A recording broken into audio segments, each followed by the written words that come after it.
अगर आप ये सब नहीं लड़ाई लड़ पाएंगे तो कुछ बचेगा नहीं, फिर केवल एक चीज़ बचेगी, गाय गोबर गौमूत्र, और वो भी कितने दिन बचेगा।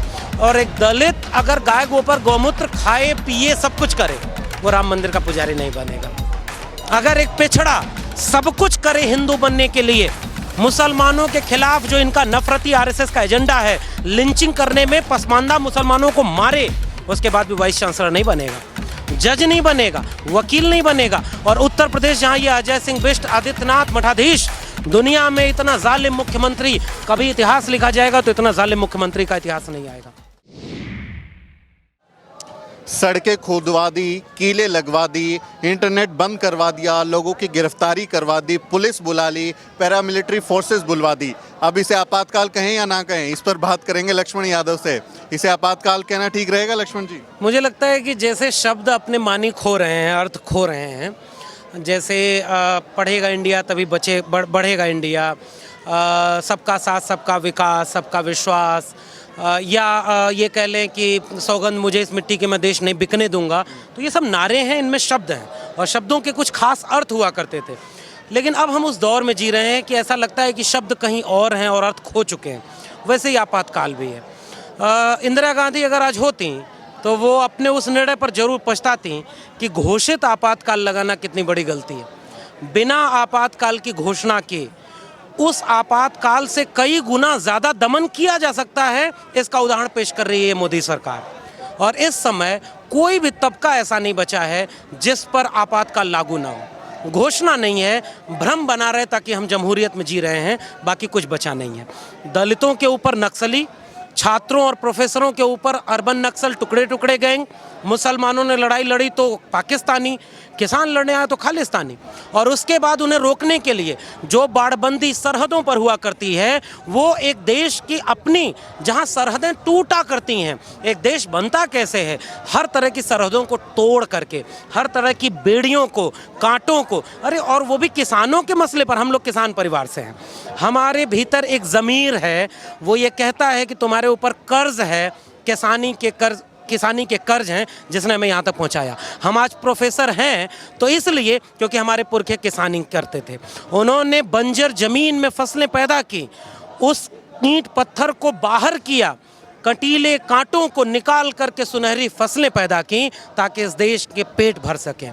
इस देश में जो कमेरा लोग हैं, जो वंचित शोषित लोग हैं, जिन्होंने इस ज़मीन को उपजाऊ बनाया, इस ज़मीन से ईंटें बनाई, सीमेंट बनाया, बड़ी बड़ी इमारतें बनाई, संसद भवन बनाया, उसी संसद में उन्हीं के द्वारा बनाई इमारतों में बैठ करके उन्हीं को दफन करने के लिए कानून पास होंगे। और तब हमारे ऊपर वो जिम्मेदारी आती है कि जब उसी किसानी ने हमारे हाथ से कुदाल फावड़े छीन करके, तीर तलवार हटा करके कलम पकड़ाई ताकि हम कागज़ पर उनका नया मुस्तकबिल लिख सकें, आज वो सारे लोग हमारी तरफ देख रहे हैं। हम प्रोफेसर हैं, भरे हुए पेट वाले विद्यार्थियों को ही तो पढ़ाते हैं। जिनके पेट नहीं भरे रहेंगे उन विद्यार्थियों को क्या हम पढ़ा सकते हैं? अगर हमारे पेट नहीं भरे रहेंगे तो क्या हम क्लास में कोई ज्ञान विज्ञान अनुसंधान उसकी बात कर सकते हैं? तो हमारे ऊपर कर्ज है कि जब वो अपने हिस्से की लड़ाई लड़ रहे हो, जब उनको आतंकवादी कहा जा रहा हो, उनको देशद्रोही कहा जा रहा हो, उनको रोकने के लिए वही कीलें, वही जंजीरें और वही कटीले तार बिछाए जा रहे हों जिनसे वो कायनात से लड़ते थे, आज अपनी चुनी हुई सरकार से लड़ रहे हैं। तो हम अपने हिस्से की लड़ाई लड़ रहे हैं। और आज इसीलिए इस नागरिक मार्च में आए हैं कि हमारी प्रोफेसरी हमसे ये सवाल पूछती है कि आप अपनी कक्षाओं में जिन उसूलों को, जिस इतिहास को, जिन पीढ़ियों को बनाने की कवायद को पढ़ाते हैं, जब वो अपने वजूद की लड़ाई लड़ रहे थे तो आप कहाँ थे? तो हम उस लिए लड़ाई लड़ रहे हैं कि जिन सरहदों को हमारे पुरखों ने तोड़ा, काटा, मिटाया, वो नफरत की सरहदें थी। हम अंबेडकर, फूले, पेरियार के विरासत के लोग हैं, जिन्होंने इस देश में जाति के नाम पर जो कंटीले तार बिछाए गए थे, जो कीलें लगाई गई थीं, दलितों की, पिछड़ों के, आदिवासियों के गलों में, उनके अपने वजूद पर उन कीलों को, उन नुकीली झाड़ियों को ख़त्म किया और जमहूरियत दिया, संविधान दिया ताकि हम एक हो सकें। जिन्होंने हिंदू मुस्लिम नफरत को मिटा करके, अब्दुल कयूम अंसारी, आसिम बिहारी, डॉक्टर अंबेडकर, लोहिया, पेरियार, इन सारे लोगों ने एक साझा शहादत से बने साझा विरासत के मुल्क को हमें दिया ताकि भीतर की सरहदें मिट सकें। आज उसी देश में, उस देश के भीतर सरहदें बनाई जा रही हैं। उस देश में कमेरा जाति के लोगों के ऊपर इस तरह का दमन किया जा रहा है। कल को हमें ही जेल में भेजा जा सकता है, कल को हमें ही अर्बन नक्सल कहा जा सकता है, क्योंकि हम उन सरहदों के खिलाफ खड़े हैं, उन कटीली तारों, उन नुकीली कीलों के खिलाफ खड़े हैं। लेकिन लक्ष्मण जी, जैसे आप संविधान की बात करें तो संविधान ने अधिकार दिया कि आप आंदोलन कर सकते हैं, शांतिपूर्ण तरीके से अपना विरोध दर्ज कर सकते हैं, लेकिन किसान आंदोलन में देखिए तो पूरी बैरिकेडिंग ऐसी कर दी गई है कि उसके अंदर जिस तरह से चैम्बर्स में लोगों को बंद कर दिया जाता था, कंटीले तार लगा के, कंक्रीट लगा के और बंद कर दिया, और जो कोई बाहर बोल रहा है उसको गिरफ्तार कर ले रहे हैं। तो डराने की कोशिश नहीं हो रही है कि चुप हो जाओ? बिल्कुल, जो असल में सच्चाई ये है कि जो भीतर से डरता है वही बाहर निडर होने का अभिनय करता है।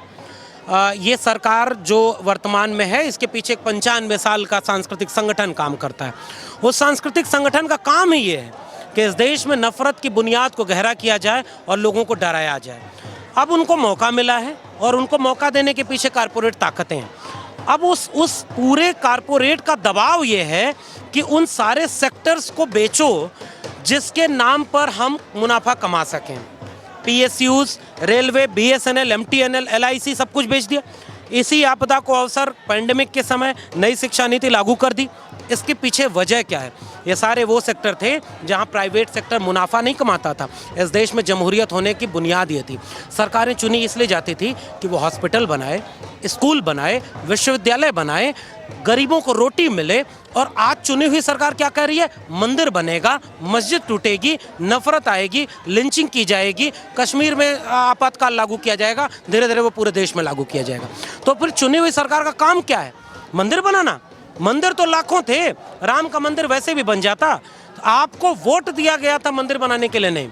अब जिन्होंने वोट दिया है वो अपनी चुनी हुई सरकार से पूछे, सौगंध मुझे इस मिट्टी की मैं देश नहीं बिकने दूंगा, और सारा कुछ बेच दिया। ये जो बजट आया इसने तो सेल लगा दी, पूरे भारत को खरीद ले जाओ। फिर कौन सा राष्ट्रभक्ति, कौन सा आत्मनिर्भर, कहाँ गया वो नारा वोकल फॉर लोकल? और जो लोकल लोग बोल रहे हैं उनके ऊपर दमन। तो ये सब कुछ काम चलता रहे, लेकिन इस पर जो सवाल पूछेगा उसका दमन किया जाए, नहीं तो असली सवाल जनता जान जाएगी। तो व्हाट्सएप यूनिवर्सिटी के झूठ को कैसे समझेगी कि गोबर लीप लेने से परमाणु बम के हमले से बच जाते हैं, गौमूत्र पी लेने से आपको कैंसर दूर हो जाता है। ज्योतिष विज्ञान दुनिया का सबसे बड़ा विज्ञान है। इस समय जो शिक्षा मंत्री है, ये व्यक्ति इस बात को खुलेआम संसद में बोलता है कि विज्ञान की कोई ज़रूरत नहीं, हमें ज्योतिष की ज़रूरत है। अगर ये सब कुछ चलता रहेगा तो सवाल कोई नहीं पूछेगा, शिक्षा बर्बाद हो जाएगी तो कोई सवाल नहीं पूछेगा। लेकिन जो सवाल पूछ रहा है, शिक्षा एक तरफ बर्बाद की जाएगी और उसी के पैरेलल जो सवाल पूछेगा उसका दमन किया जाएगा। तो आप जैसे ये द शुद्रा है चैनल, इसके पीछे अंबानी अडानी का पैसा नहीं है, सरोकारी पत्रकारिता करता है, वंचित शोषित जमात की आवाज़ उठाता है। कल को हो सकता है इसके ऊपर एक नोटिस दे दी जाए कि आप ये जो गलत कर रहे हैं इसके लिए आपको जेल में डाला जाएगा। हम प्रोफेसर हैं, हमारे जैसे प्रोफेसर हनी बाबू, प्रोफेसर आनंद तुबड़े, तमाम गौतम नवलखा, वरवर राव, सुधा भारद्वाज, ये सारे लोग जो जिनका पेशा ये था कि इस देश की जमहूरियत को मजबूत करना, आज वो जेलों में है। छात्र जिन्होंने इस जमहूरियत को बचाने की लड़ाई लड़ी, देशद्रोह के केस में वो जेल में है। और अभी इन दिनों जो पत्रकार, जैसे आप पत्रकारिता कर रहे हैं, आप इस आंदोलन को कवर कर रहे हैं, आप उस आंदोलन को कवर करने नहीं गए ना कि दिल्ली पुलिस आगे बढ़ो हम तुम्हारे साथ हैं, दिल्ली पुलिस रोड खाली कराओ हम। वो प्रायोजित भीड़ है, वो प्रायोजित भीड़ तिरंगा लेकर के छद्म राष्ट्रवाद के नाम पर भटका रही। तो जहाँ भी सच होगा, हुक्मरानों के खिलाफ जो जनता का, जमहूरियत का सच है, वो जो भी उसकी आवाज़ उठाएगा उसको दमन किया जाएगा। लेकिन ऐसे वक्त में डराने वाले लोग वाकई ये चाहते हैं कि उनके विरोधी या खामोश हो जाएं या उनसे समझौता कर लें। हम तो जिन पुरखों की विरासत का दावा करते हैं, उन्होंने न समझौता किया, न उन्होंने उनसे कोई डर महसूस किया, और न उनके सामने झुके न बिके। बिरसा, फुले, अंबेडकर केवल हमारे नारों में नहीं है, वो हमारे जहन में है। और वो जहन में आकर के हमको हिम्मत देते हैं कि लाख कितना भी बुरा माहौल आए, तुम लड़ाई लड़ते रहना, क्योंकि तुम्हें जो जगह मिली है वो जगह हम ना होते तो तुम्हें वो जगह नहीं मिलती। तो डॉक्टर अम्बेडकर ने कहा था कि बड़ी मुश्किल से ये कारवां यहाँ तक ले आए, ऐसे पीछे मत ले जाने देना, आगे ले जाना, और आगे न ले जा सको तो इसे वहीं छोड़ देना, पीछे न जाने पाए।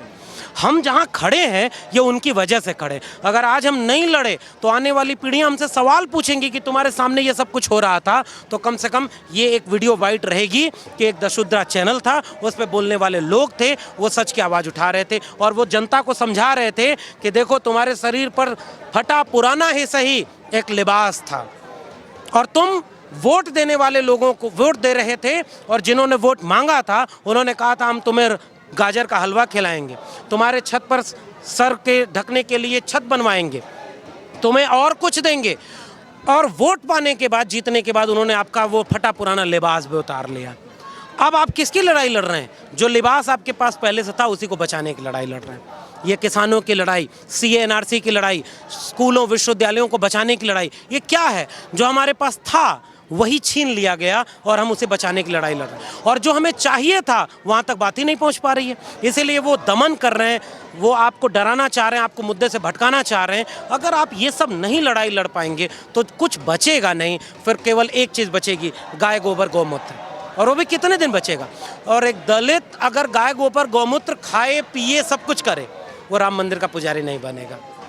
अगर एक पिछड़ा सब कुछ करे हिंदू बनने के लिए, मुसलमानों के खिलाफ जो इनका नफरती आरएसएस का एजेंडा है, लिंचिंग करने में पसमानदा मुसलमानों को मारे, उसके बाद भी वाइस चांसलर नहीं बनेगा, जज नहीं बनेगा, वकील नहीं बनेगा। और उत्तर प्रदेश जहां ये अजय सिंह बिष्ट, आदित्यनाथ मठाधीश, दुनिया में इतना जालिम मुख्यमंत्री, कभी इतिहास लिखा जाएगा तो इतना जालिम मुख्यमंत्री का इतिहास नहीं आएगा। उसने जो नफरत के बीज, ये कटीले तार आज दिख रहे हैं साहब। इस देश में 90-95 साल से आरएसएस जैसे एक संगठन ने जहन में वो कटीले तार भरे हैं, आज वो सामने दिखने लगे हैं। बस फर्क कितना है? तो अजय सिंह बिष्ट ने क्या किया? एक भी वैकेंसी ऐसी नहीं आ रही है जिसमें रिजर्वेशन फॉलो हो। तो ये दलित पिछड़े आदिवासियों को सोचना है कि आप अच्छे हिंदू भी बन जाओगे तो नौकरी आपको नहीं मिलेगी, आपके विश्वविद्यालय बर्बाद किए जाएंगे। 45,000 डिग्री कॉलेज इस देश में आज हैं और नई शिक्षा नीति 2020 के जरिए अगले 20 साल में उनको बंद करके 15,000 पर लाया जाएगा। स्कूलों को बंद किया जाएगा, 3.2 का जो उनका पैरामीटर है उसको फॉलो नहीं करेंगे तो स्कूल बंद होंगे और जिले में एक मेटा स्कूल खोला जाएगा। जहां प्रोफेसर कम होंगे, 3,000 से कम डिग्री कॉलेज होंगे, वहां उनको बंद किया जाएगा। तो हर विश्वविद्यालयों में एक मंदिर बनाओ, विश्वविद्यालयों को बंद करो और देवालयों को बनाओ, अगर इस देश की जनता यही चाहती है तो। ये मेरी चिंता है, इसलिए मैं ये बात कह रहा हूँ कि जो टीवी में बैठ करके अर्णव गोस्वामी, सुधीर चौधरी, रजत शर्मा, इन लोगों को देखते हैं, वो लोग कम से कम एक बार विचार करें कि आपके बच्चे के पास बचेगा क्या। ये हमारी चिंता है, इसलिए हम इस नागरिक मार्च में आए हैं। हम अपने कॉलेज से छोड़, कल को हो सकता है हमारी नौकरी न रहे, कल को हो सकता है हम जेल में हो, हमारे लिए कौन बोलेगा? क्योंकि अगर हमने इनकी लड़ाई नहीं लड़ी, किसानी की लड़ाई नहीं लड़ी, तो हमारी लड़ाई कौन लड़ेगा?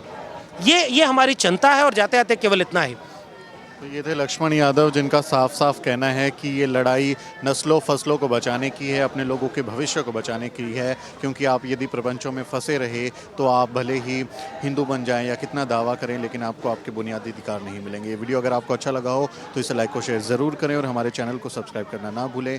मैं सुमित चौहान, कैमरा पर्सन आदर्श तिवारी के साथ। जय भीम, जय भारत।